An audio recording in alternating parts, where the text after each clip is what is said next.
Әлемдік ғылым тілі саналатын ағылшын тілінің сөздік қоры 750 мың сөз екен. Ал қазақ тілінің ғылыми сөз қоры 650 мыңға жақын. Бай қазақ тілі бүгінде ғылымның тілі болып отыр ма, жоқ бола алмай отыр ма? Ахмет Байтұрсыновтың айтып отырған ғылым тілі мәселесі шарықтау шегіне жетіп қойды, дамып кетті деп айта алмаймыз қазақ тілін мысалға алсақ. IT мамандықтарын жаппай ағылшынша оқытуға кірістік та. О жерде қазақ тілін айтпақ тұрмақ, қазақша топтар туралы әңгіме жоқ. Өз тарихымыздағы, өз мәдениетіміздегі, этнографиямыздағы нәрселерді шығарып, бүгінгі ғылыммен сабақтастырамай отырмыз. Ғылымды да бәрін дамытқымыз келсе, осы латын қарпіне тезірек көшіп, біз ғаламдық деңгейде интеграциялануымыз керек. 100 жыл бұрын Ахмет Байтұрсыновтың айтып қойған дүниесі, бұл жерде ешқандай велосипед ойлап тауып жатқан ештеңке жоқ. Бір тілдің шамасы кемесе екінші тілде бар болып шығуы мүмкін. Ақпараттық технологияның тілі қазақша бола ала ма? Сіз қалай ойлайсыз? Ақпараттық технологияның тілі қазақша бола алады, оны дамытуға да болады. Бірақ ол үшін алдымен тілдік құралдарды дамыту керек. Қазақ тіліне акцент қойып, соны қаржыландыру керек. Әсіресе мына KPI-ға келген кезде бал қою керек оған. Қазақ тілінде оқулық жазғанға. Қазақ тілі технологиялық заманға еркін адыммен кіру үшін технологиялық құралдарды, модельдерді дамытуға атсалысатын тіл білімі мамандарының компетенцияларын арттыру осы күні өте маңызды болып отыр. Әлемдік ғылым тілі саналатын ағылшын тілінің сөздік қоры 750 мың сөз екен. Ал қазақ тілінің ғылыми сөз қоры 650 мыңға жақын. Сонымен қатар лексикалық сөздіктерге қарасақ, 150 мыңнан астам тұрақты сөз тіркесі, мағынасы кең, бай сөздер бар екен. Сонымен қатар қазақ тілі түркі тілдердің ішіндегі ең бай тіл және ең таза тілдердің бірі болып саналады екен. Себебі қазақ тіліндегі сөздердің 60%-дан астамы осы түркі тілдес сөздерден шығады екен. Ал орыс тілінде славян тілдерінің үлесі 45%-ды ғана құрайды екен. Бұл әрине қазақ тілінің әлеуетінің көптігін көрсетеді. Оған біздің әдебиеттанушы, филолог, әртүрлі ғалымдарымыз түрлі мысалдар келтіре алады. Десек те, бай қазақ тілі бүгінде ғылымның тілі болып отыр ма, жоқ бола алмай отыр ма, қандай мәселелер бар? Осы академиялық қазақ тілінің әр саладағы мәселелерін қалай көтерер едіңіздер? Кеше ғана осы бағдарлама туралы ақпарат келмей тұрып, өз алдыма бір қалқып, дәл осыған қатысты бір дерек шыға келді алдымнан. Жуырда ғана Баку қаласында өткен түрколог мамандардың тұңғыш конгресінің 100 жылдығына арналған шараға қатысып қайтқан едім. Соған қатысты деректерді тағы бір қопарыстырып, қарап отырып, кеше Ахмет Байтұрсынұлының сол конгрестегі оқыған баяндамасына қайтадан көз жүгірттім. Сол жердегі Ахмет Байтұрсынұлының айтқан сөзіне қайран қалдым. Осыдан дәл 100 жыл бұрын қазақ ғылымының енді қалыптасайын деп тұрған кезеңі, баспалдағында тұрған кезі. Сол кезде Ахмет Байтұрсынұлы бүкіл түркі бауырлас елдердің ортасында тұрып, ғылым тілінің қалай қалыптасып жатқан туралы айтады. Біз қазір түркі халықтары ғылымға енді еніп келе жатырмыз. Біздің тіліміз енді қалыптасып келе жатыр ғылым тілі ретінде дейді. Және де біз дейді, біз деп отырғаны әрине ол алаш арыстары, педагогика, психология, арифметика, басқа да пәндік алғашқы бір негіздерінің оқулықтарын жазған өзінің жанындағы әріптестерін, алаштың қайраткерлерін айтып тұрғаны анық. Біздер осы ғылым тілін қалыптастырғанда бір жаңағыдай біздің қазіргі тілімізбен айтқанда нюанс, бір ерекшелікті ескеруге тура келді, мәжбүр болдық дейді.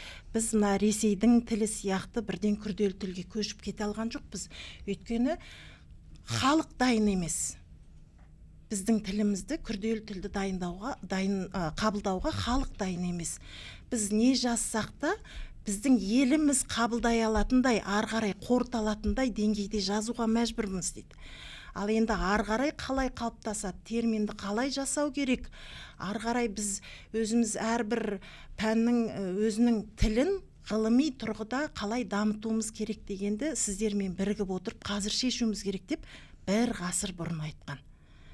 Ал енді сол жаңағы түркологтар конгресіне бізден қазақ елінен 5 адам барып қатысқан. 5-еуі де өкінішке орай саяси қуғын сүргіннің құрбанына айналды. Енді сол қайғылы оқиғаға дейін әрине олар қал қадірінше ерен еңбек етіп осы сала бойынша біраз дүниені жасап кетті. Ары қарайғы эстафетаның таяқшасы кейінгі буынға түсті. Олар мысалға нақты менің өзімнің салам бойынша айтсам, ол Мұхтар Әуезовтің шәкірті Бейсенбай Кенжебаев, Қанғали Сүйіншәлиев, ары қарай осылай кете береді. Енді сол Ахмет Байтұрсыновтың айтып отырған ғылым тілі мәселесі дәл қазірде бір сұмдық, бір үлкен өзінің шарықтау шегіне жетіп қойды, дамып кетті деп айта алмаймыз қазақ тілін мысалға алсақ. Өйткені әрбір саланың өзінің жинақталып қалған, қордаланып қалған мәселелері бар. Мысалға бізде әдебиет және өнер институтының өзінің ғылыми басылымдардың тізбесі бар ғой, сапаны қамтамасыз ету комитеті ұсынған. Сол тізбеге енетін керуен журналы бар. Журналға келіп түсетін материалдарды сараптаймыз, іріктейміз. Әрине ең негізгі назар аударатынымыз бір дегендегі қарайтынымыз стиль, ғылыми стиль қалай, тіл қалай, сөз саптасы қандай дегенді. Қарап отырсақ, жастардың әсіресе докторантура сатысына жеткен жастардың сөйлемді құру, өзінің ойын жүйелеп жеткізу ақсап жатады.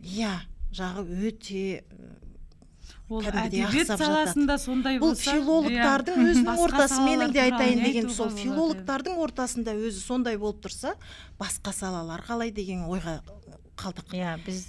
Біздерде мысалы үшін STEM саласында бұл мәселе проблеманың проблемасы деп ойлаймын. Өйткені қазір университеттерімізді жаңағы шетелдік студенттерге ұнайтындай етіп бейімдеп жатырмыз ғой. Сондықтан мысалы үшін IT мамандықтарын жаппай ағылшынша оқытуға кірістік та.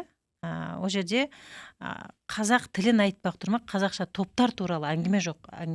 Шындыққа келген кезде де енді жарайды, енді ол жаңағы жекеменшік университеттер енді олар өздерінің қалағанын істеп жатыр да. Мен ойлаймын, бұл жерде ұлттық университеттер жаңағыдай нақты тілдің сақталуына, тілдің механизмінің қалуына атсалысу керек. Ол жерлерде олар да талпынып жатады ағылшын топтарын ашуға да, ұлттық университеттер.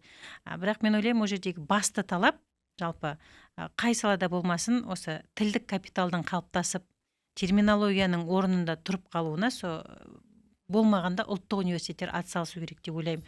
Ақпараттық технологияның тілі қазақша бола ала ма? Сіз қалай ойлайсыз? Ақпараттық технологияның тілі қазақша бола алады, оны дамытуға да болады. Бірақ ол үшін алдымен тілдік құралдарды дамыту керек.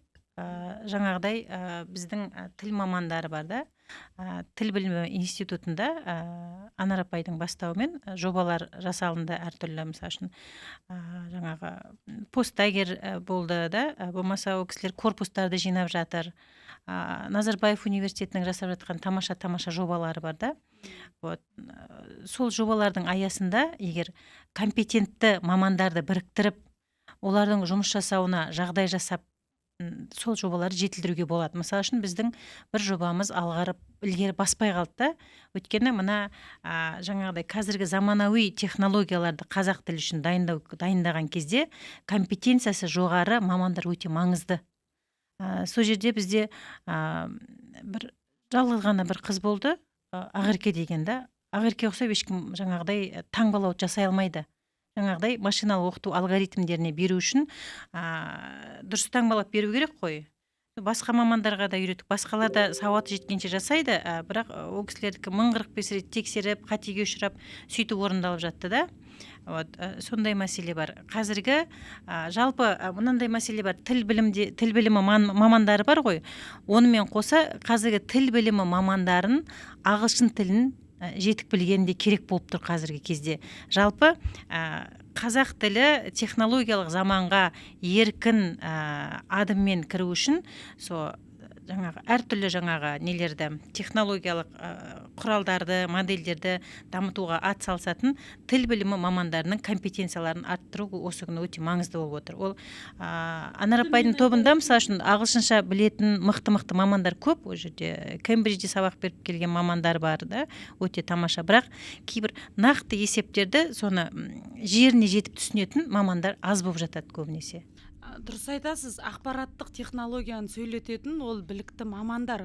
Ол тек қана тіл саласы әдебиет институты емес, экономика, медиа, әр саладағы мамандар ақпараттық технологияны мейлінше қолданып, өзінің жаңағы модельдерінің, индекстерінің бір категорияларын енгізетін болса, онда ақпараттық тілде қазақша сөйлер еді деп ойлаймын. Иә, сосын қазіргі мәселе бар оқулықтарға байланысты. Оқулықтың көбі аударма оқулық та. Аударма оқулық, сосын болмаса келесі мәселе жасалады да, жаңағы сол жарайды аударылған оқулық бола берсін, ол оқулықты аударуға тіл мамандарына береді. Ол жерде мысалы үшін нақты мамандық тұрғысынан интерпретациясы басқа нәрселер аударған кезде қисық отырады да. Вот, сосын келесі мынандай мәселе бар, біздерде жаңағыдай ақпараттан бастап кітап жазу жоқтың қасы. Тапшы да. Өйткені негізінде аударулар енді тез деп ойлады, негізінде аудару тез емес. Мен өзім мысалы үшін компиляторларды жобалау деген сабақты қазақша аударып көрдім. Мен айттым, арыма салып осыны таза аударайын деген кезде аудармаға кететін уақыт ақпараттан бастап жазғаннан да көп. Одан да өзің қорытып, өзің нөлден бастап жазған дұрыс, және аударма процестеріне нақты сол саланың қазақ тілін жетік білетін, мамандығын жетік білетін мамандарды топтастырған өте дұрыс. Медиа саласында қазір ұзын сонар құрмалас сөйлемдер, олар қазір өтпейді. Қаз барынша жеңіл ықшамды жазады.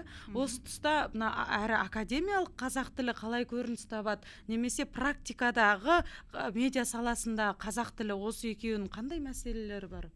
Академиялық қазақ тілінде де, практикалық қазақ тілінде де қазір талап онша-мұнша жаңағы қатты айырмашылық жоқ деп ойлаймын. Бұл жерде ұғынықты қазақ тілінде жазса болды. Академиялықта да сол ұзын сонар құрмалас сөйлемнен гөрі, сіз өзіңіз білесіз, жаңа жай сөйлемдермен жазған дұрыс академиялық жаңағы тілде, мақалада.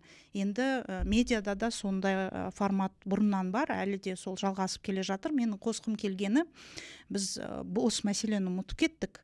Ахмет Байтұрсынов бастаған аталарымыздың жолымен біз түркі мемлекеттерінің жаңағы съезіне 100 жыл толып жатыр деп айтып жатырмыз ғой. Латын қарпіне көшу мәселесі. Әлемде ең дамыған 20 елдің 18-і латын әліпбиін қолданады. Және ғылымның ең озық деген идеяларының бәрінің 70% осы латын қарпімен жазылады, латын әліпбиінде.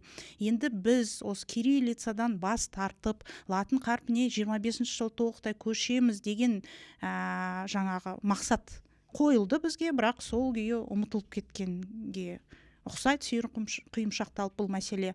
Біз ғылымды да бәрін дамытқымыз келсе, осы латын қарпіне тезірек көшіп, біз ғаламдық деңгейде интеграциялануымыз керек деп ойлаймын. Иә, латынға көшу ең негізгі біз үшін қажеттілігі сол интеграция ғой, шын мәнінде. Мысалға, латынға көшу мәселесі 17-ші жылы басталды, бізде 2017-де басталды.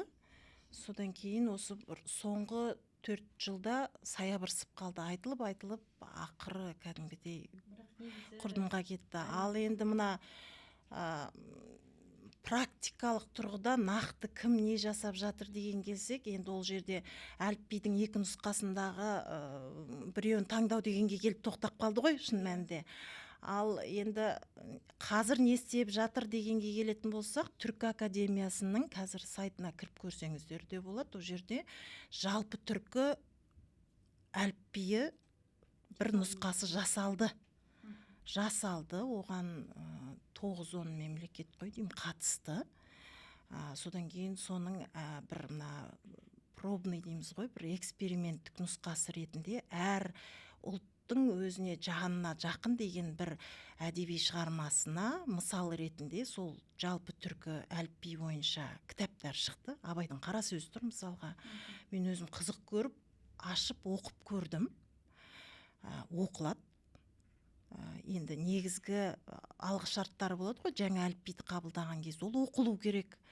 Адамның дүниетанымына, мына әріптер тізбесінде ары қарай интуитивно дейміз, интуициялық тұрғыда ары қарай алып кетуіне ыңғайлы болу керек деген. Енді мүмкін Абайды бәріміз білгендіктен оңай оқыған шығармын деп те ойлап қоям, бірақ бәрібір де соншалықты бір алыстан алған жоқ, сол өзі дайын тұрған латынның ішінен шыққан әріптермен жасады. Енді сол негізде ары қарай дамыту керек шығар деп ойлаймын. Негізінен керек шынымен де. Ойым бар еді, негізінде дұрыс айтып отырсыз да, оны латын тілін қосу меніңше өте көп қиындық тудырмау керек. Өйткені біздің әріптестеріміз жасады, бір жоба жасады, ол жерде жаңағы кириллица қарпімен жазылған кітапты автоматты түрде латын әліпбиіне аударатын жоба жасалынған негізінде. Мен ойлаймын, қазіргі кездегі бар кітаптардың, оқулықтардың басым көпшілігін цифрландырып алып, мысалы үшін нақты бір не қою керек та, көлем қою керек. Мысалы үшін мынаншама кітапты цифрландырғаннан кейін ғылыми құндылығы бар, әлеуметтік құндылығы бар, мәдени құндылығы бар кітаптарды цифрландырып, нақты бір көлемге келтіріп, соларды жаңағы автоматты цифрландыратын құралдардың көмегімен аударуға да болады негізінде.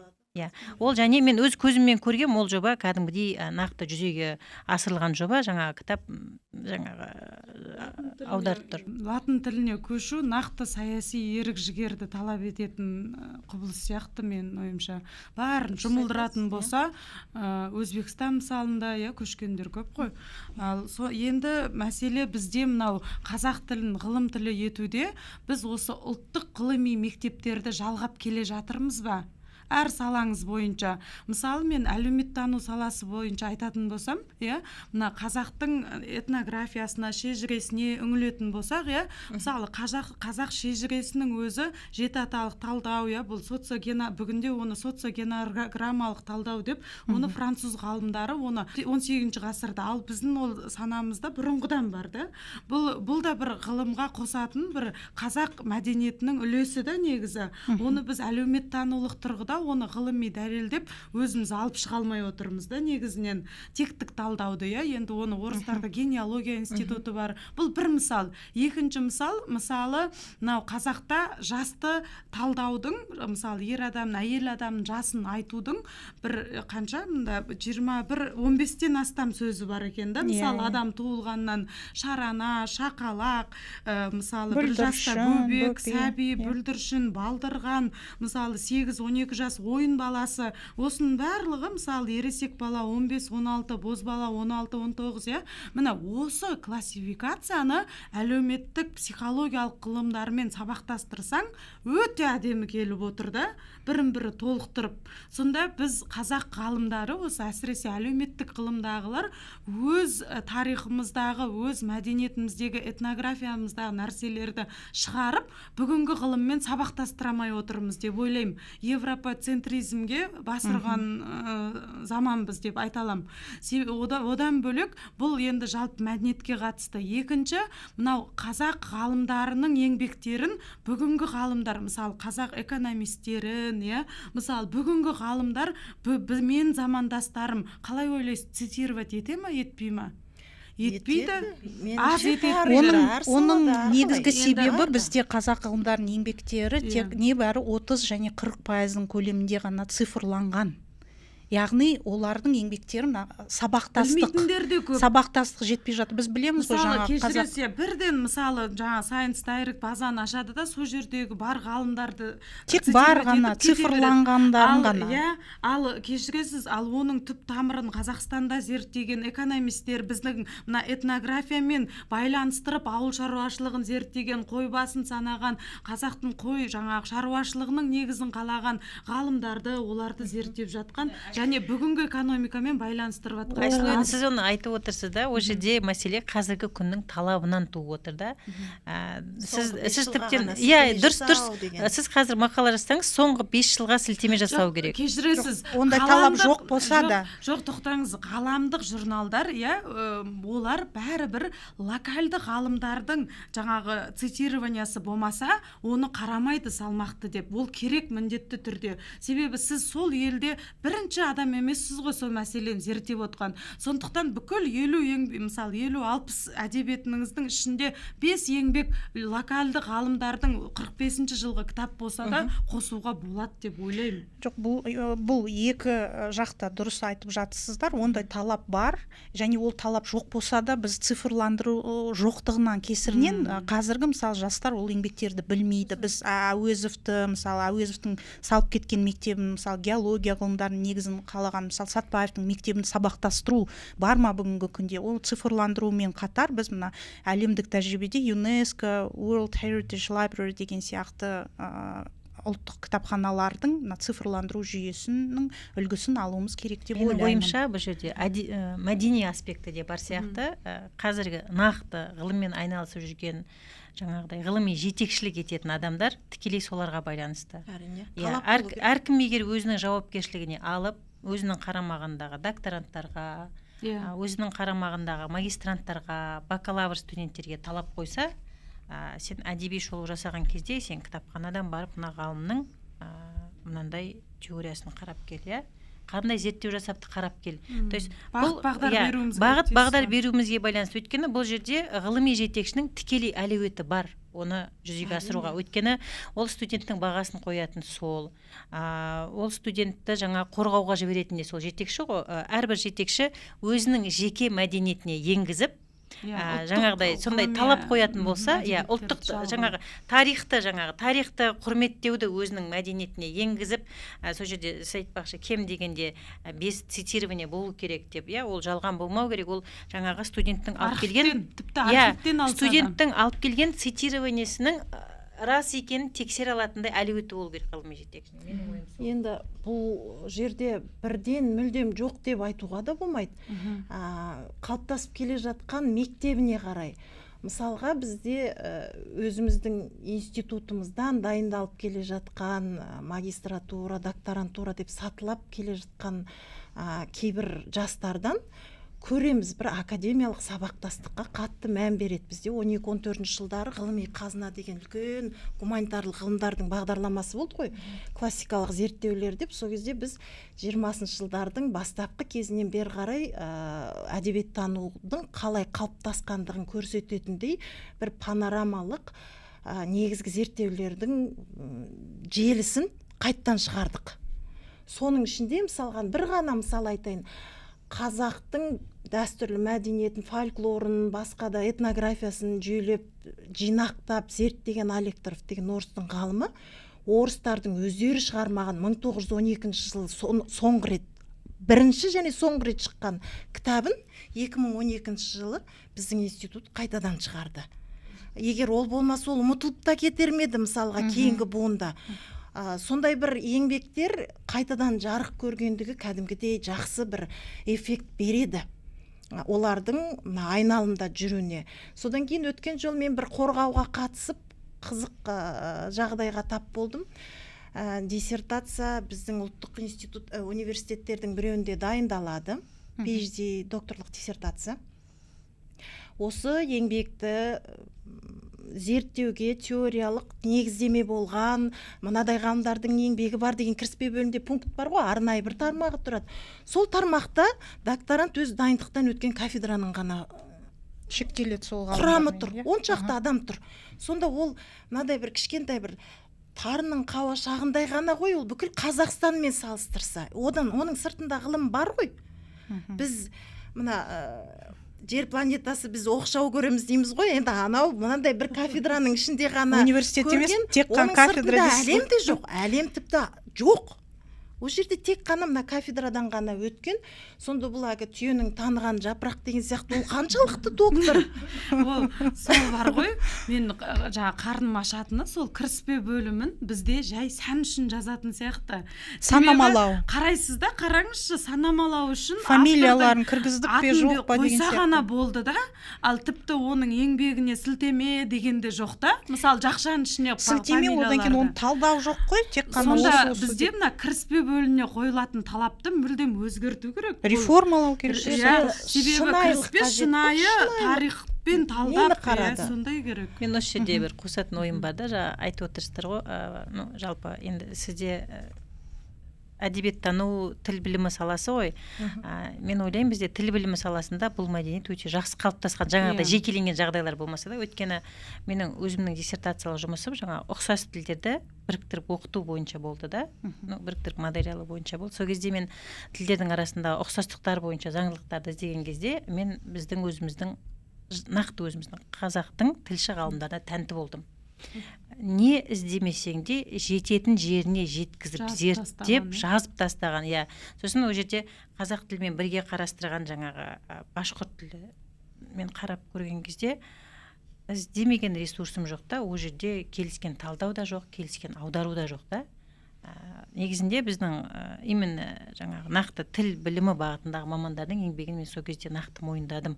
Әңгіменің шыны керек, бірақ бұл жердегі мәселе біздің айтып отырғанымыз басқа салаларда біздің жаңа салалар болмаса, логистика өте қиын. Иә, мысалы үшін болмаса біздің саламызда IT саласы ол қатты қарыштап дамып бара жатыр да, даже тарихқа үңілейін десең де ол жерде бір-екі кейс тапсаң табуың мүмкін да, таппасаң ол да табылмайды. Сондай мәселе бар сабақтастыққа келген кезде. Ол зерттеулерде де ол еуропалық дайын теориялар қолданғанға жақсы әрине, бірақ қазақтың мәдениетіне қоюға қиын да. Мысалы, осы логистиканың ішінде, мысалы, cold chain деген суық тасымал тізбегі деген үлкен ғылым саласы бар. Оның батыс жілігін шағып майын шашып тастаған. Бірақ бізде cold chain суық тасымалға келетін нәрсе, ең қатты келетін ол ет тасымалы, ол соғым логистикасы. Оны соғым логистикасы деп жазсаң, мысалы, сен жаңа ғылымда, қазақ логистикасында жаңа түрлеу саласында, ал ол шынында да бізге ол түртілмеген тақырып. Бізде ол жерде, мысалы, халықаралық Германияда барлық қазылары олардың дайын өнімдер ғой, ал бізде оның барлығы қаптарда тасымалданады, иә? Ол жерде жаңағы бір двор, не дейді? Аулаларда сойылып жатқан малдардың жаңағы қаптарға салынып таратылады. Ол жерде әрине санитария, басқа стандарт мәселесін көтеретін болсақ, онда біздің қазақ елі ет жемейтін халыққа айналайын деп тұр да. Бұл жерде cold chain'нің суық тізбектің стандартын енгізсек, арба сынады, ал жаңағы зерттемейін десең, ол түрлі ауру болуы мүмкін, кейбір аулаларда ауру малдарды союы мүмкін. Енді қазақ тілінің мәселесімен қалай сабақтастырамыз? Өте керемет сабақтасып тұр ғой. Бұл жерде мысалы біз таза батыстық теориялардан алып соны аударып ғылыми айналымға енгізбей, қазақтың мәдениетіндегі бүгінгі күніндегі тұрмысындағы нәрселерді ғылыми айналымға енгізе аламыз. Егер біз енді қазір сондай жасап жатырық, соғым логистикасы деген жаңағы көпсқа мақала жазбақшымыз. Біз соған бізге көп салада батылдық жетіспейді. Соны ғылыми дәлелдеп, қазақ тіліндегі ұғымдарды ғылыми айналымға енгізуге бізге батылдық жетіспейді. Идеяңызды айтып қойдыңыз ғой, енді елдің бәрі жазатын болды. Бәрі жазсын. Мен ондайға немін ашықпын. Сіз кішкене соғым логистикасын байқаңыз, өйткені ауылдан қазір стандарттарын көбейгені сонша, ауылдан ет әкелуден қалдық осы күні. Мүлдем ауылдан ет жеткізе алмай қалып жүрмейік. Осыған қатысты мысалға, бұндай қазақтың төл мәдениетіне қатысты зерттеу жүргізуде тілдік фактор ерекше маңызды. Оған мен тағы бір айқын дәлелді көрдім. Мысалға, біздің диссертациялық кеңесте, енді бізде емес қой, Қазақ ұлттық университетімен бірлесіп дайындалады кадрлар. Институтта дайындықтан өткеннен кейін алдымен институттың ғылыми кеңесінде талқыланады. Сол жерде бізде енді мүмкіндігінше ары қарай институттың бір дайындаған өнім ретінде бетіміз ашық болсын деп мүмкіндігінше объективті қарауға тырыстық жұмысты. Жұмысты дайындаған орыс тілді адам, ұлты қазақ,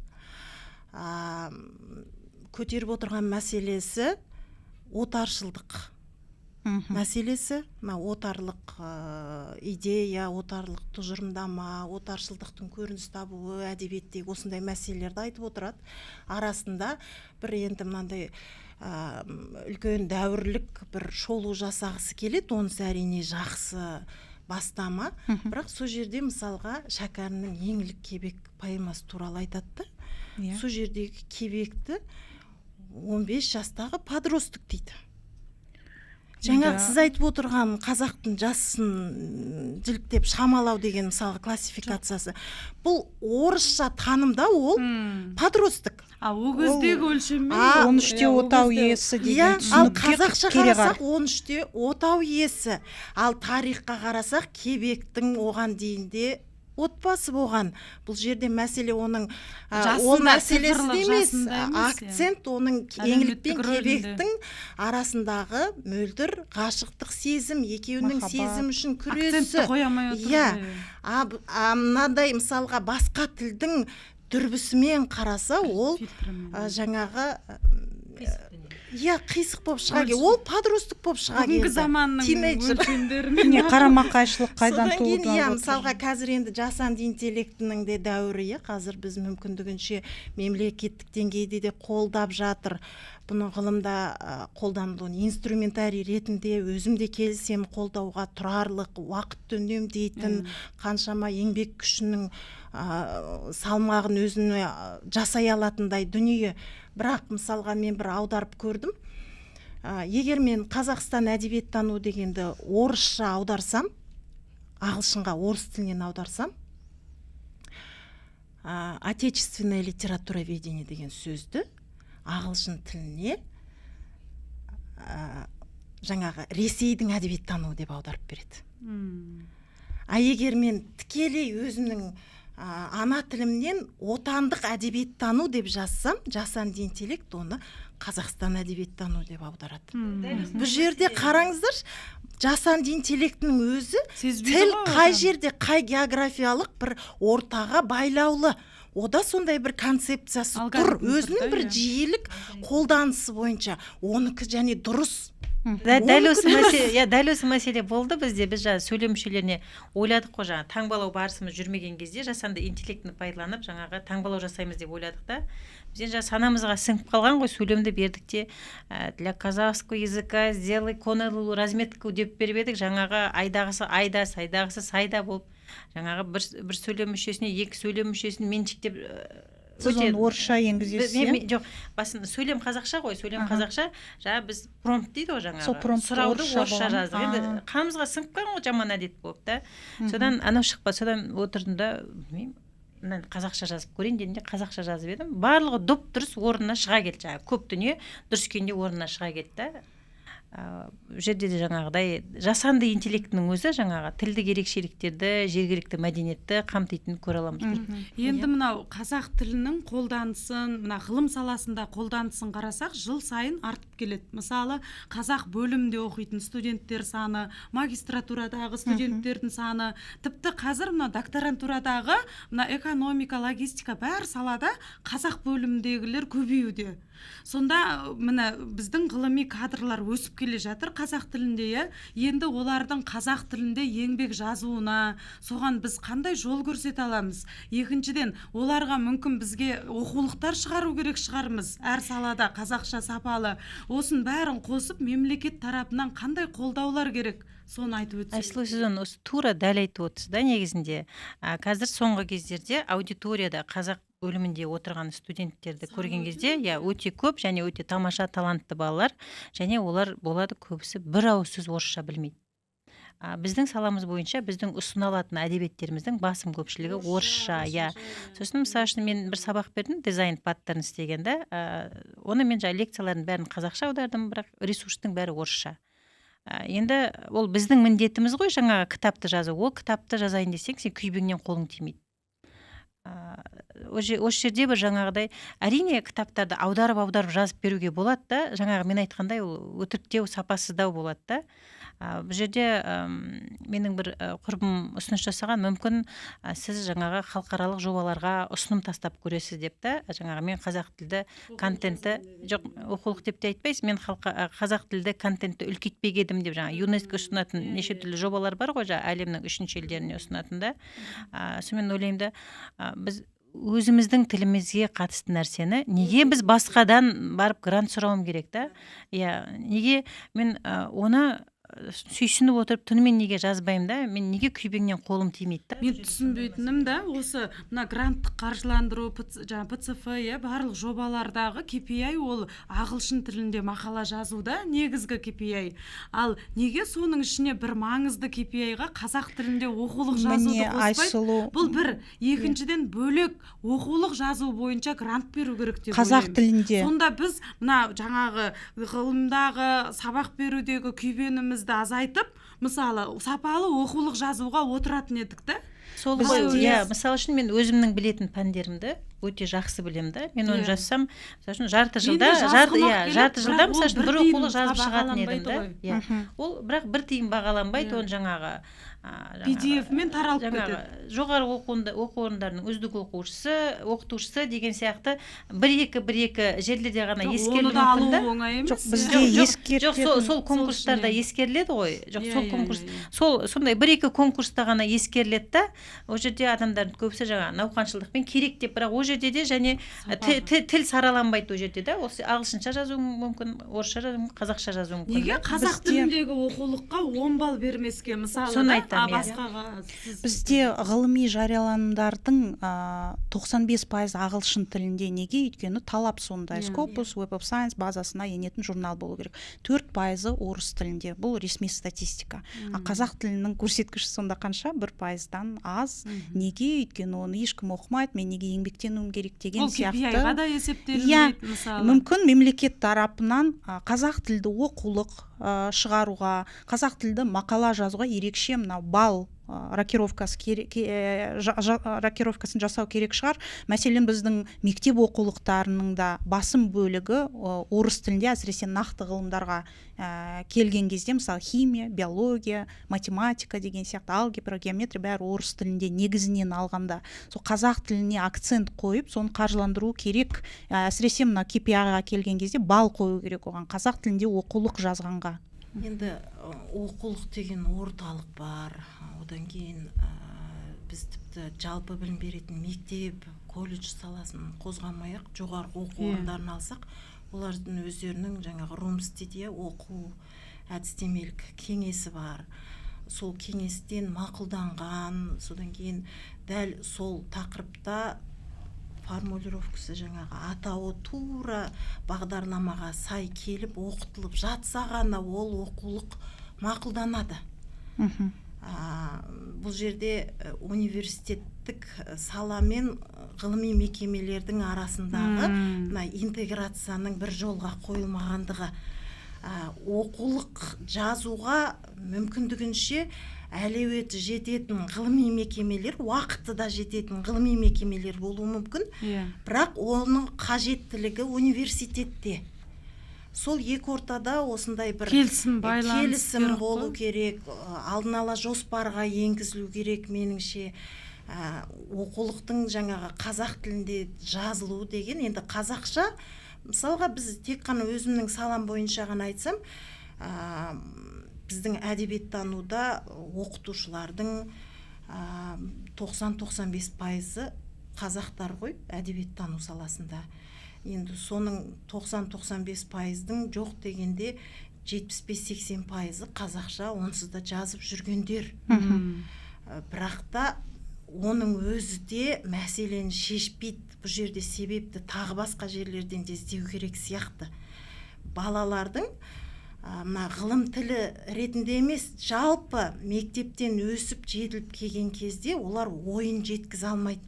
Біз мына тесті дегенге байлап тастадық та, тестілеу тек қана құрылымдық қана жауапты беруге, нақты бір дәл бір нәрсені жауап беріп анықтауға ғана бағдар қойып тастаған сияқты, танымдық тұрғыда оқушыларға.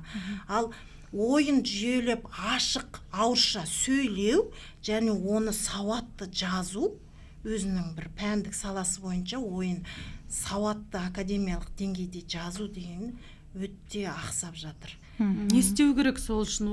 Сол мектептен бастау керек. мектепте ғылыми жоба деген бар, иә. Иә, жарыс Орта буыннан тіпті бастауыш класстарда қатысады негізінде. қатысады. Барлығы қатысады, бірақ маған осының барлығы бір науқан сияқты жасанды көрінеді. Қаншалықты баланың қызығушылығын шынайы оята алады. Осы ғылыми жоба дегеннің форматын трансформация жасау керек сияқты. Өйткені бала ғылыммен айналысуды кәдімгідей тілмен байланыстыру керек те.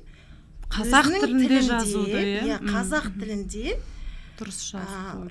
өз ойын жеткізу.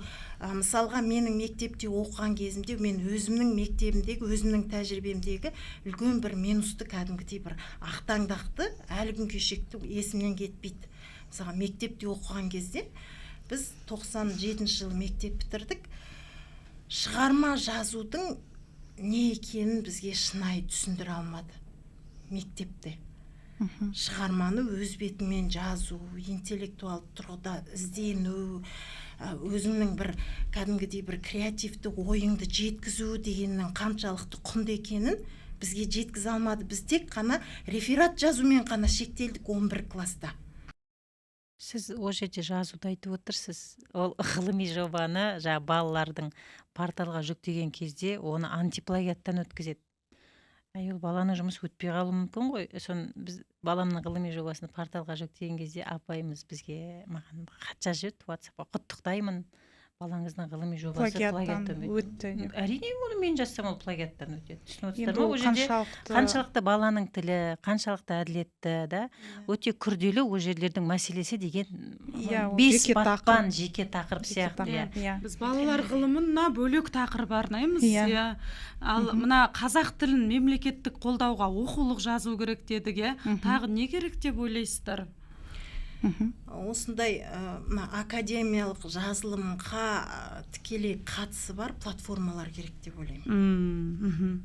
Негізі Қазақ ғылыми академиялық тілінің жаңағы неге шаблондары жоқ, иә? Мысалы, ағылшын, орыс тілінде қаншама кітапта, енді ол мүмкін бізге де сын шығар, мүмкін біз жасауымыз керек шығармыз, иә? Мысалы, дайын ағылшын тілінің фрезал буктары көп қой, Оксфордтың түрлі универде тұрады. Мысалы, дайын шаблон ғылыми стильге салдат, қолданып кете бер, иә? Ал қазақ тіліндегі осындай жасалынған жоқ әлі, иә? Мысалы. Сол дайынды қолдануға, мысалға журналға бір жерге үлгі ретінде қоямыз, мысалға жаңағы ғимарат жүйесі бойынша құрылымдық 5 бөлшегін қалай мақаланы жазу керек, осыған сүйен, осы шаблонға сал, немесе үлгі ретінде қара деген салып қоямыз, бірақ соған ешкім қарамайтын секілді көрінеді маған.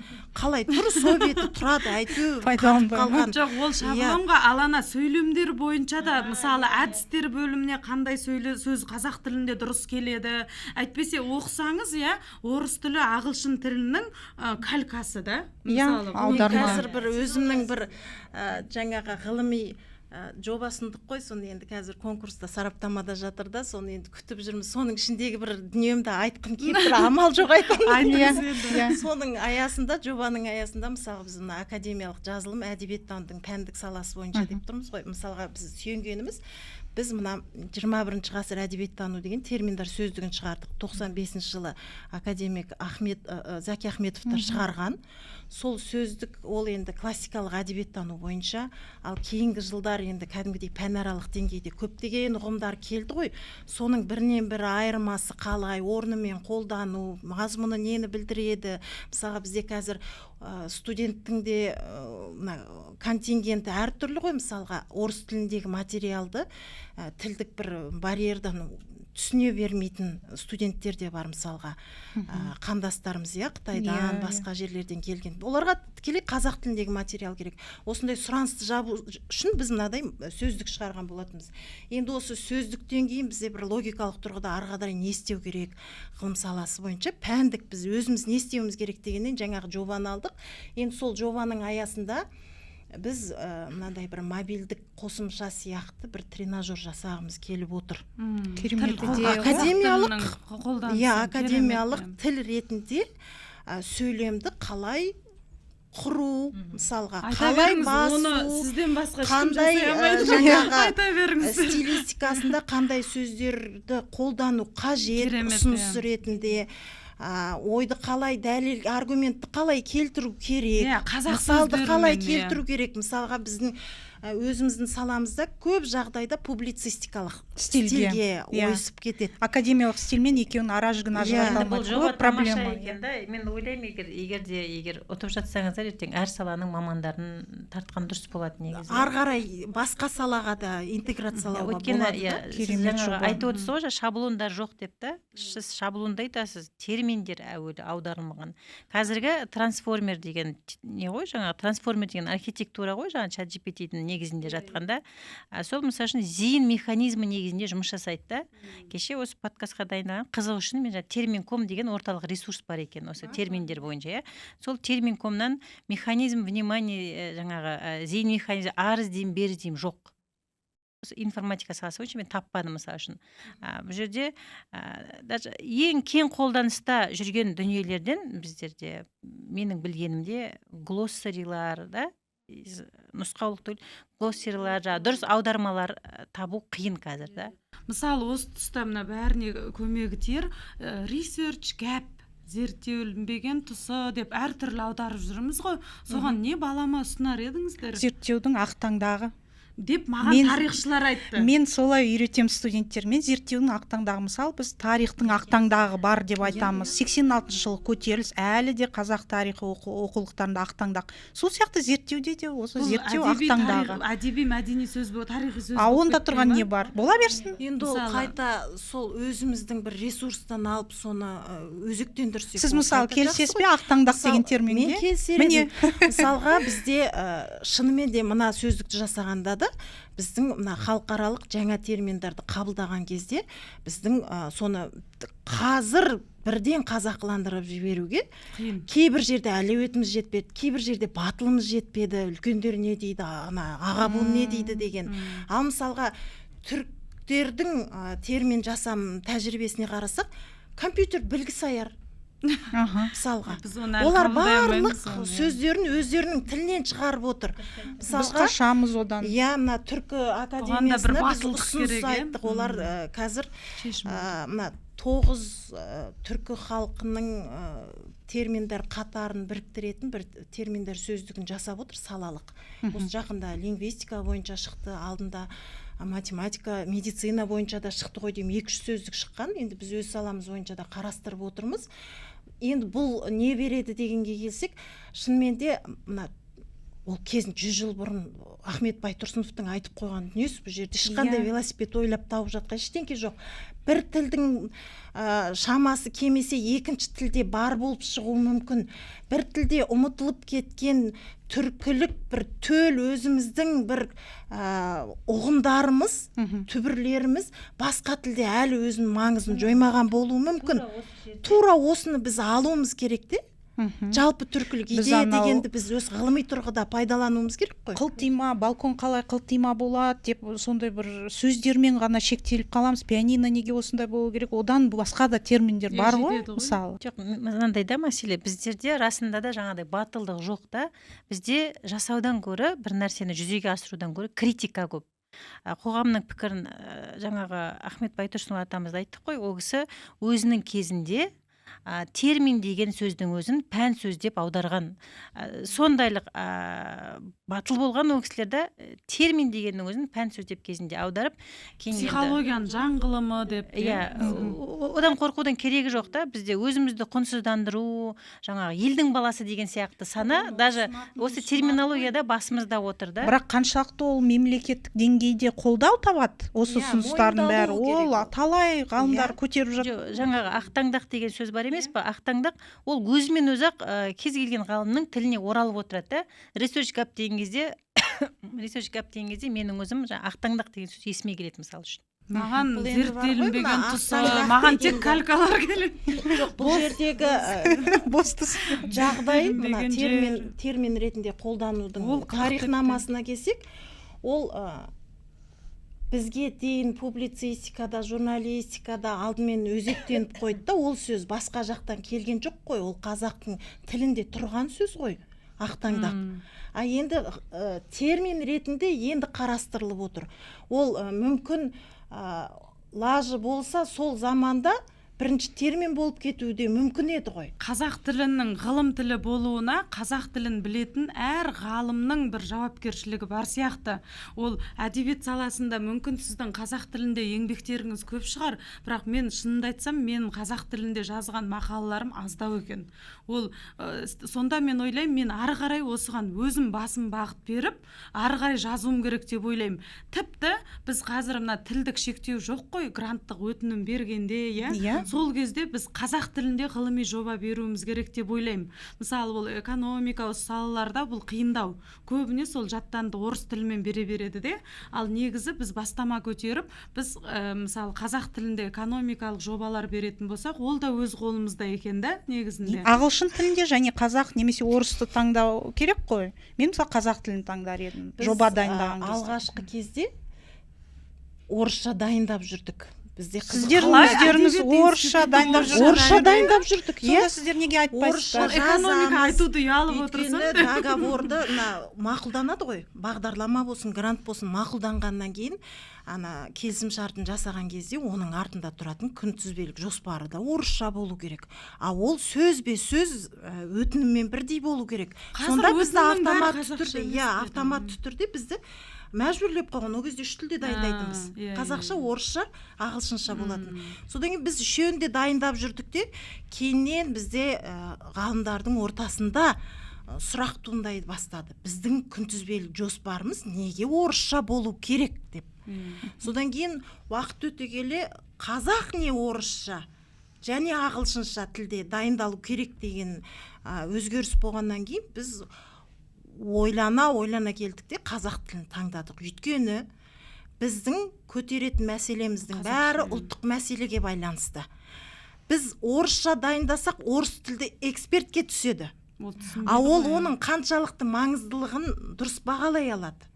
Біз адресат жағын ойладық та, стратегиялық тұрғыда. Содан кейін қазақ тілін таңдадық. Бір жағынан саналы түрде таңдау жасадық десек те болады. Өйткені ары қарайғы біздің іс қағаздарымызда ақырындап қазақшалана бастады. Есепті де қазақша бере бастадық. Әркім өз деңгейінде не жасап жүр, қазақ тіліне қандай үлес қосып жүр, және әр ғалым не үлес қоса алады деп ойлайсыздар? Енді мен жеке тәжірибеммен бөлісетін болсам, бізде университетте 3 тіл қатар қолданылады. Көбісі қазақ тілін түсінбейді, сіз орысша қорғаңыз деп жатады. Мен мысалы этикалық комитетке өзімнің жобамды біз ағылшын тілінде қорғадық. Егер қазақша түсінбесеңіздер, онда ағылшынша қорғаймыз деген сияқты. Мен олар түсінбеймін деп айтуға хақылары жоқ қой негізі, заң бойынша. Енді сондай шетелдіктер бар біздің университетте, олар қазақша білмейді деген сияқты. Сол кезде мен мүмкін болса, мен ағылшын тілін таңдаймын. Орыс тілі қатар екеу ең бір енді болмаған жағдайда ғана орысша енді жүргізем. Ол енді қандай да бір шовинистік, ондай орыс тілін кемсіту оған қарсы шығу емес. Мен тек қана қазақ тілін қолдау мақсатында. Және біз мысалы жеке дара мақаланы жазу бойынша мысалы курс өтеміз ғой, жаңағы консалтинг қызметіміз. Мен мысалы орыс тілінде өткізбеймін. Неге? Өйткені ол мен білмегенімнен емес, мен оны өткізе аламын, бірақ ол салада онсыз да ғалымдар бар.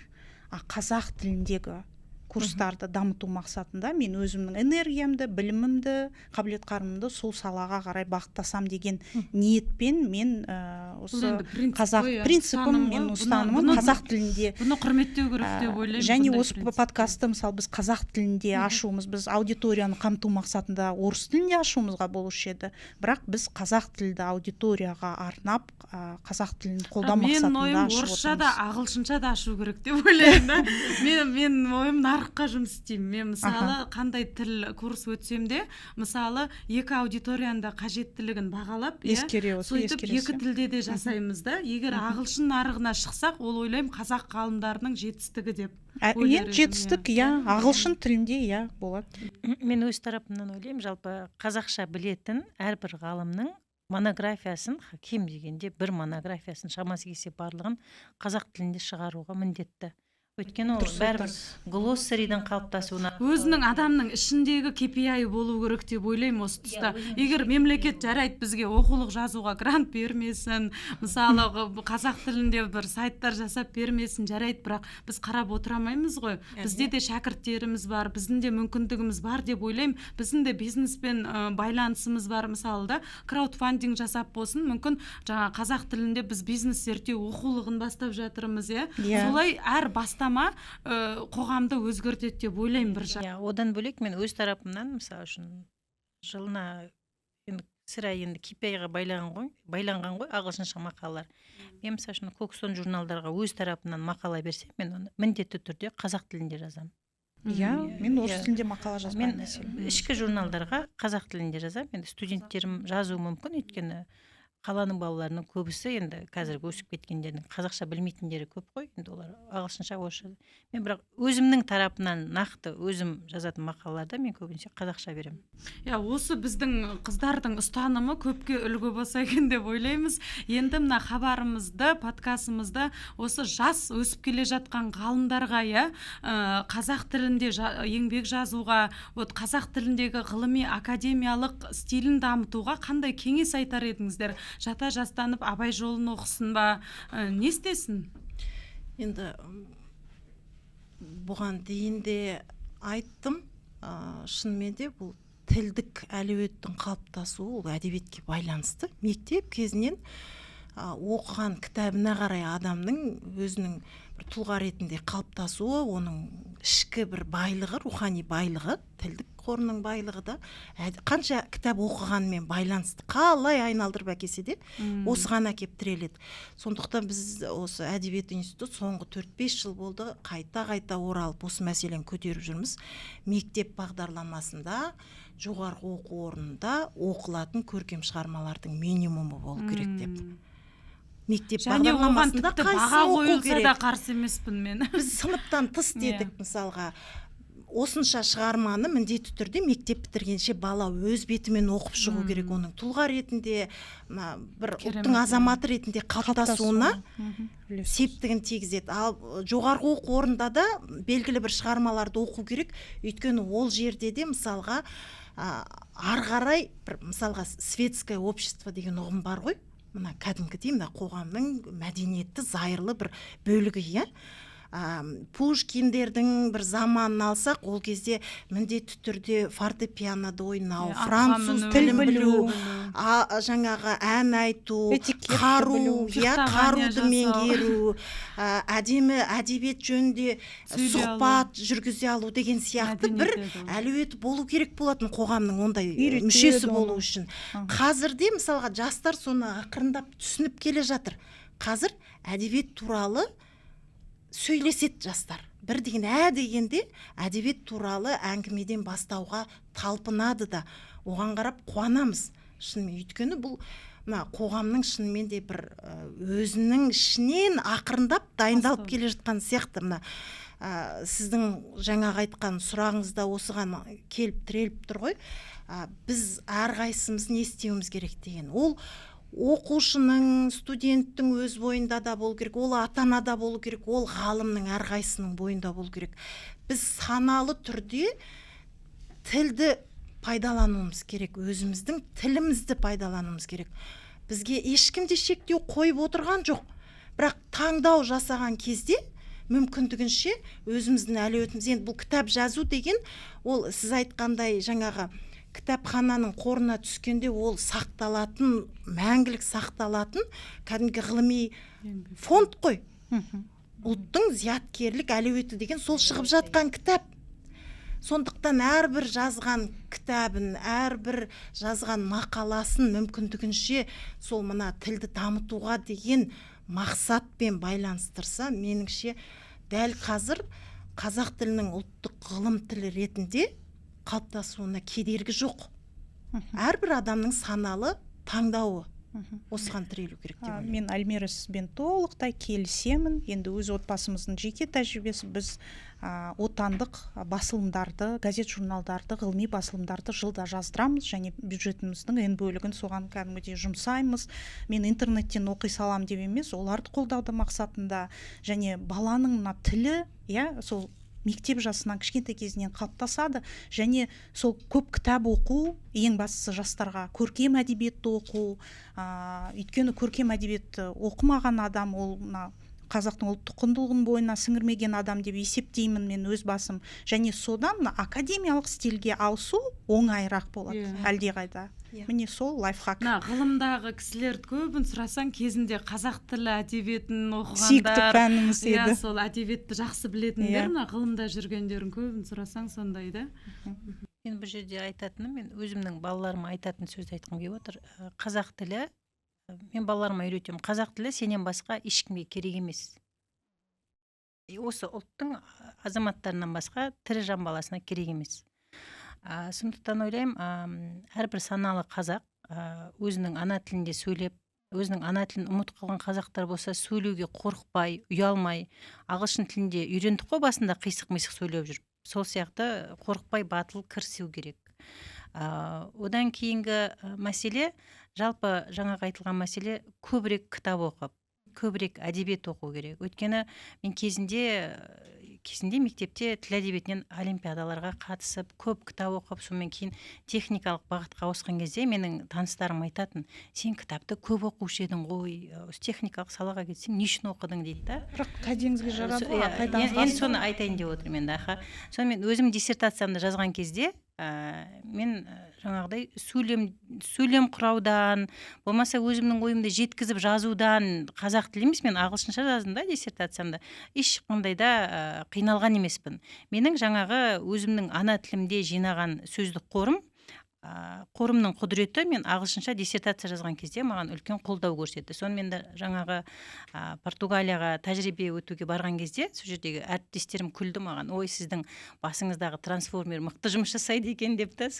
Мен ішімнен күлдім. Енді кезінде оқыған ол көп кітаптың пайдасы болмаса, оның зияны болмайды. Өйткені жаңағы мен кейде студенттеріме айтамын, егер басыңыздағы генератор дұрыс жұмыс жасамаса, сыртқы генератордан сұрап көріңіз деп та, жаңағы ChatGPT-ден. Сол сияқты неғұрлым адам қазақша кітап көп оқыса, генераторы басындағы соғұрлым жақсырақ жұмыс жасайды. Қазіргі көп жас авторларды білмейді екенмін. Менің тарапымнан ойлайтыным, соларға дәріптеу жетіспейді. Ол бір. Одан кейін келесі мәселе, ғылым тілі дұрыс қалыптасу үшін, сол алдымызға бірінші курстан бастап келген студентті біз сол дұрыс терминологиямен, дұрыс оқулықпен қамтамасыз етуіміз керек. Сондықтан да бұл ұлттық мүдде болғандықтан біз көп жерде айтамыз, жаңағыдай өздері шешсін, бағаналы айтып жатырмыз ғой, өзіміздің жауапкершілігіміз деп, өздері шешсін деген мәселе болғанмен, нақты осы тілдік мәселеге келген кезде қазақ тілді оқулықтарды қолдап, соларды алдыға қою керек. Өйткені ол қанша дегенменде ұлттық мәселе. Әлемде 10 миллионнан астам қолданушысы бар тілдердің саны 40 қана екен. Соның біріне қазақ тілі енеді екен. Ал оның қолданысын одан да кеңейту, ол тек ғылым саласының жауапкершілігі емес, медицина, ғарыш, техника, барлық саладағы қазақ тілді қазақтардың, қазақстандықтардың міндеті деп айтар едім. Сондықтан қазақ тілі дамуға біз әрқайсымыз қомақты үлес қоса аламыз. Ол үшін өз саламыздың білікті маманы болып, қазақ әдебиетімен, мәдениетімен сусындап, және сол тілде өзіміздің іс жүргізуімізді, сөйлеуімізді, коммуникациямызды дамытсақ болғаны. Сондықтан да қазақ тілі, бизнес тілі, медицина тілі болуға әбден лайықты.